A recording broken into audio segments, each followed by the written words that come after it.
Well, joining me now from Geneva, we have the first UN rapporteur to visit Venezuela since the 1990s, Alfred de Zayas.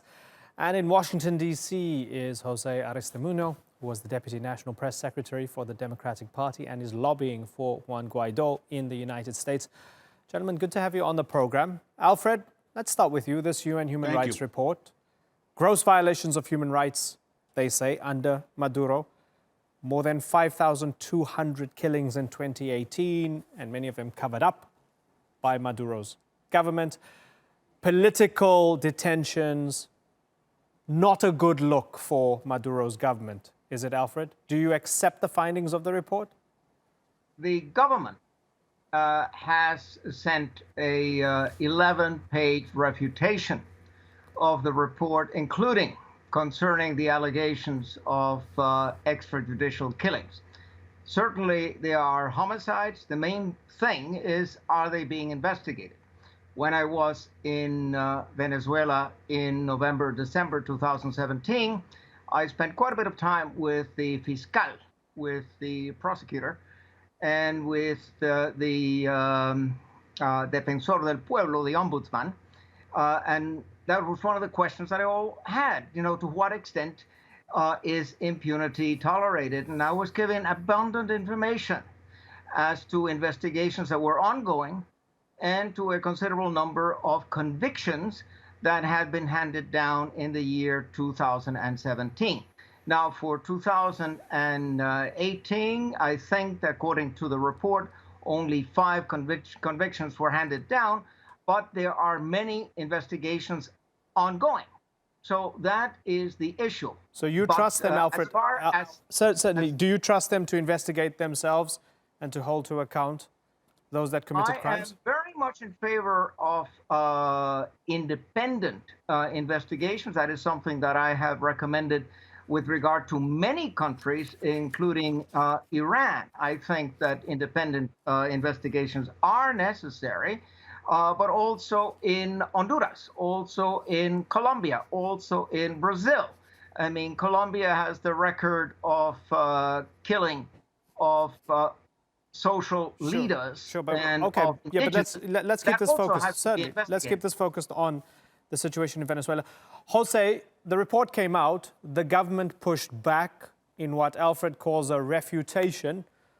I've read a lot of what the government has said. The government says this is not fair. These are false statements. They're distortions. This lacks balance. This is harmful to the dignity of the Venezuelan people. Do they have a point, Jose? They certainly don't. I think the international community in over 50 countries of the world, including the body of the UN, understand clearly that what the Maduro illegitimate government now has done for many years, it's simply absurd. It's a dictatorship. It's an authoritarian government that simply sees no rule of law. So I don't see a point, to all due respect with Alfred, I don't see a point of any sort of independent investigation. And if it were an independent investigation, I don't think the Maduro regime will allow it. I mean, we know this with the elections. Anytime we try to get real international witnesses to go into the country, it's always been an issue. I think the Venezuelan people understand, and the international community, they don't need the UN report to understand that what's happening in Venezuela has been grave and has been dangerous for many, many, many years. It's certainly a reaffirmation of what we have been saying for what the opposition has been saying for years. What the Maduro regime is doing it's horrible.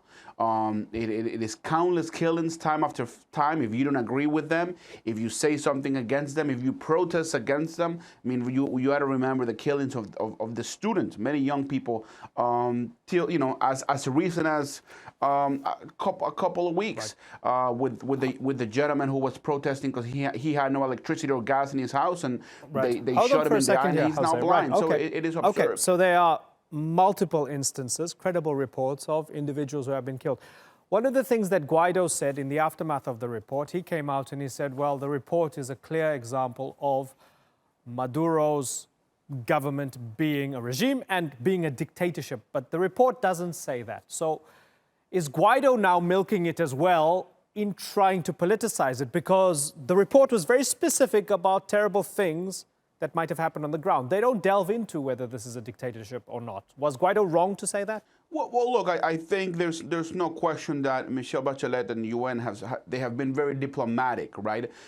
Till this very day, they pretty much recognize the Maduro regime. So I think there's no question that the UN has been moving in the right direction, but maybe not as fast as we like it to be. I don't think President Guaido is wrong. I don't think he's milking this, as you've said. I think President Guaido it's doing the right thing. Again, the UN is just a reaffirmation of everything that we've seen from the very beginning. Alfred de Zayas, one of the points that the government makes is that the people that were interviewed for this report, more than 558, were outside the borders of the country. Now, isn't that low from Maduro's government? Because not only was the situation intolerable enough for these people, they couldn't handle it. They fled across the border to countries such as Colombia or Brazil. But afterwards, when they give the United Nations their testimony, Maduro's government says, well, these people cannot be balanced because clearly they're not in the country. They fled. Well, the problem with the report is that it is methodologically improper. How? The report concentrates on the statements presented by the opposition. When I was there, I interviewed victims of the guarimbas, and there were many. There were 7 who were burnt alive. I interviewed one person who was burnt during the guarimbas, who was thrown off his motorcycle, etc., etc. Both sides are guilty of violence, and if there's been excessive force by the police, the government agrees that that has to be investigated, and those responsible must be convicted and punished. But that has to run through the judicial process. My objection to Michelle Bachelet's report, whom, by the way, I spent an hour with her assistant briefing her about my knowledge from interviewing people on the ground. I spoke with members of the National Assembly, of Fede Cámaras, of the churches, etc., and 35 non-governmental organizations. And I can assure you that there are many victims of right-wing terror who gave testimony to me, gave testimony to the High Commissioner, gave testimony to the team that the High Commissioner has there, and that is not reflected anywhere in the report. Okay, and so let me ask Jose. Okay, so that's part of the, certainly. So that's part of the complaint and criticism. Then on the other side of the fence, among the Guaido supporters and among those who are against Maduro, they've also done terrible things. Where's the UN to talk about that? Jose? Well, look, let me start by saying that, you know, I understand in a country that the rule of law is respected, where the different branches of government are respected. Yes, investigations should run their course. But in a country where there is no rule of law, where we know that the Supreme Court is basically baseless, there's no law in the country and there's no control, this sort of investigations are a waste of time, and certainly they cannot be taken seriously. To your specific question, whether the report perhaps did not point out to the violence on the other side, but maybe by some of these opposition folks who have been protesting, I think that there's, you know, I think some of the folks in the government are missing the big picture, and it's this. It is the government, so the folks who have been in power, Maduro in this case, for many, many years, they are the ones who have the money, they are the ones who have the police, they are the ones who are responsible for anything that happens in this sort of protest. And the way that they have been handled this, I mean, this is not only the report, but we know that there's generals who have been inside Venezuela. They've been part of El Sebin, the spy agency in Venezuela, and they have confirmed they are now not with Maduro, and they have confirmed that they have used torture, they have used violations, human rights violations of any sort of size. So let me take your point and pass it to Alfred, right? Alfred, we have to look at it in context. Do we have to hold Maduro's government to higher standards because they still control the police and they still control the army? It's the government that has ratified the Covenant on Civil and Political Rights. It is the government that has bound by international human rights standards. But you cannot let the opposition off the hook. The same thing as you cannot let guerrillas off the hook. What my main point is, I received pertinent information from local NGOs, old NGOs, not gongos, not government NGOs. Funda Latin has been around decades before Chavez. And that information is very pertinent. I received information from the Grupo Sures. I received information from the Red Nacional de Derechos Humanos. All of that information was given also to Michelle Bachelet and to her team. And none of it is reflected, not even in a footnote. Okay. Not even my own report. And that's a good point. And I'd love to get a response from the UN. I wrote a Certainly. report of 50 pages, Certainly. and it's nowhere reflected in Michelle Bachelet's report. We reached out to, yes, we reached out to Michelle Bachelet. We reached out to her team. We reached out to the UN, the Human Rights Commission. They declined to appear on this program. I want to shift this a little bit and talk about the political dynamics now in the issue of legitimacy in the country. Jose, we saw in February the opposition leader and the man you consider to be the legitimate leader of the country, basically appealing to the nation, appealing to the army to defect, appealing to the international community to help overthrow Maduro. That didn't happen. And now the polls are suggesting something interesting is going on the ground. A recent poll suggests the standoff in Venezuela has slowly shifted public support from Guaido to Maduro. Almost half the public backed the opposition leader back in February, but that changed in June, with Maduro's numbers jumping to 41% and Guaido plummeting to 36%. That's from Dating Corp, which is a firm with links to the opposition. What's going on there, Jose? Did your preferred leader gamble by making that big push 5 months ago? Look, I think what's happening in Venezuela, and I completely understand it, is that the Venezuelan people are growing impatient. They thought that this whole thing was going to be much faster. They certainly thought that when President Guaido and political leader Leopoldo Lopez appeared in La Carlota that morning of April 30th, they thought that this would be the end of the Maduro regime. So the Venezuelan people are frustrated. They are tired of the solution not coming to the table. I think certainly there was an expectation that the U.S. will get involved a little bit more than what they have to this very point. And I'm not saying that necessarily means an intervention, but it certainly means that they were gonna do a little bit more. I mean, you know, it's the government, both in Venezuela or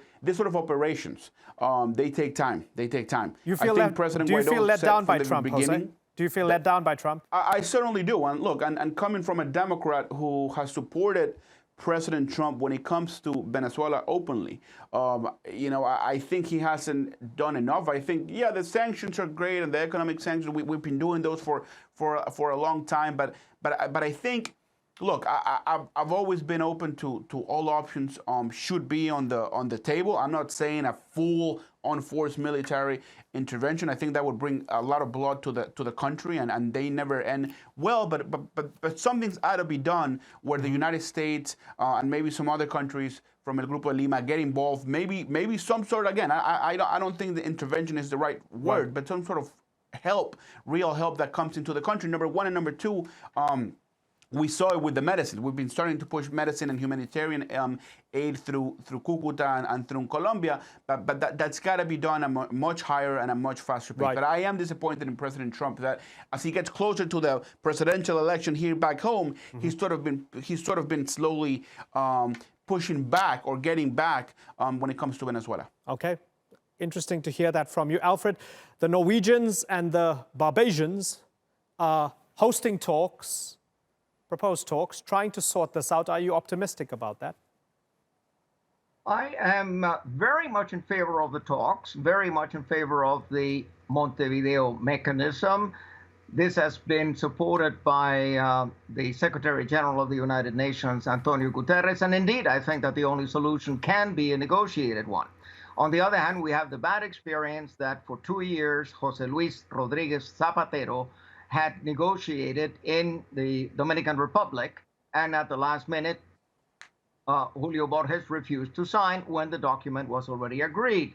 Now, that could happen again, that we reach an agreement and then that Trump or Abrams or Bolton or Pompeo calls on Guaido and says, please don't sign because we're going to put you on the driver's seat anyway. Now, the problem with the loss of popularity of Guaido is simply that he is perceived by a percentage of the population of Venezuela as too much of a puppet of Washington. And that, of course, they don't need and they don't want.